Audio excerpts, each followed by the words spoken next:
long will we be here? Oh, excuse me. Well, the good thing is Everest is feeling better. Oh, and I'm sure eating Nine-Nine's frozen dumplings helped too. The legs!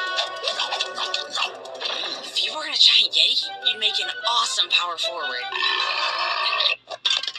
Oh no! Short noodle, short life! And then we could wrap it up with sesame balls.